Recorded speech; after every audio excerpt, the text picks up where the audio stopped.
Hi, my name is Ren White, and this is my case study of the Hurricane Michael. Before we can discuss Hurricane Michael, we must first discuss the extraordinary circumstances that preceded Hurricane Michael. Weeks before Hurricane Michael was conceived, the polar jet stream that goes around the world decided to make an unusual detour on its way through North Africa. Normally, the jet stream goes straight across, but as you can see in this image, instead it dipped down. When it dipped down, the polar jet stream picked up a large amount of dust from the Sahara Desert. The polar jet stream brought this large amount of dust with it in a cyclone, continuing its journey around the world. In its journey, it also picked up moist, warm air masses. When it arrived back in the Arctic, the cyclone warmed the local temperatures, causing much more melting than usual. The unusual melting created a change in the polar jet stream that year.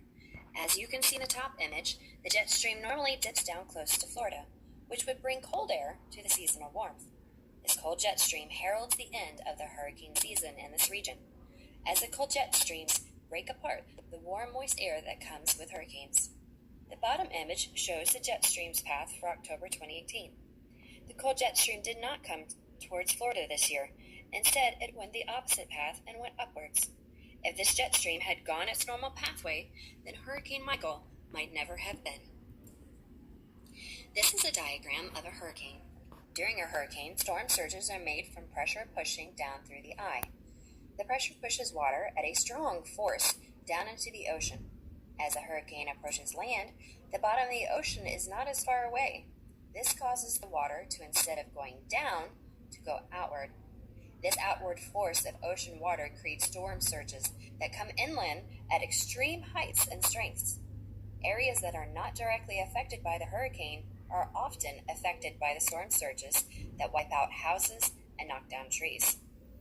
In this diagram, we can see the storm surge approaching the house on the land. Although I have discussed the preceding influences towards Hurricane Michael's construction, Hurricane Michael is still an enigma for meteorologists.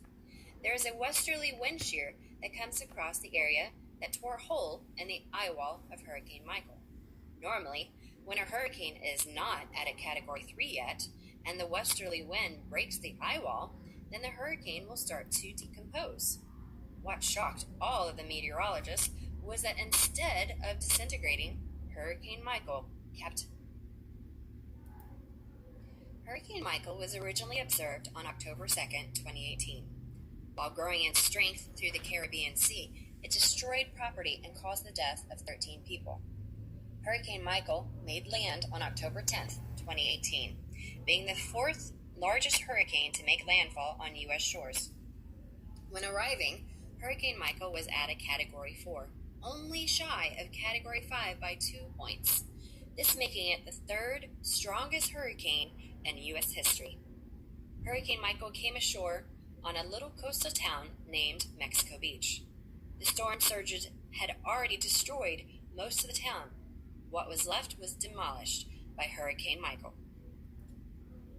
Hurricane Michael traveled up through the panhandle of Florida, finally losing some of its strength. Once it reached Georgia, Hurricane Michael had gone from a Category 4 storm down to a tropical storm. Even at a tropical storm strength, Hurricane Michael was still inflicting damage to houses, trees, and roads. The hurricane stayed at tropical storm strength up through South Carolina, North Carolina, and Virginia, finally returning to tropical depression state in Delaware, then returning back into the ocean. The above images show the damage of Hurricane Michael. The first image shows the storm surges that rocked Pensacola Beach. You can see how tall the waves were that crashed onto the land. The second image is of houses along the beach line. Even the few houses that have their walls spared, the insides are demolished. The destruction was seen all along the sea line. It did not end with just a few hundred feet from the shore. Here is a graphic image before and after from Hurricane Michael. As you can see from the bottom part of the image, the beaches were beautiful and white, the buildings were standing, and the roads were clear. You can also see the inlet on the other side of the road is nice and clean. The upper part of the image is from after Hurricane Michael, and you can easily see the destruction that it did to this little area. The buildings are gone, the beaches are dirty, and the roads are destroyed. Hurricane Michael is attributed for 35 total deaths, $4.5 billion in damage, dislocating over thousands of people, and leaving 800,000 people without electricity for 3 days. Just yesterday, AP News released an article about Hurricane Michael 5 months later. As you can see from these images, there is still a lot to be fixed.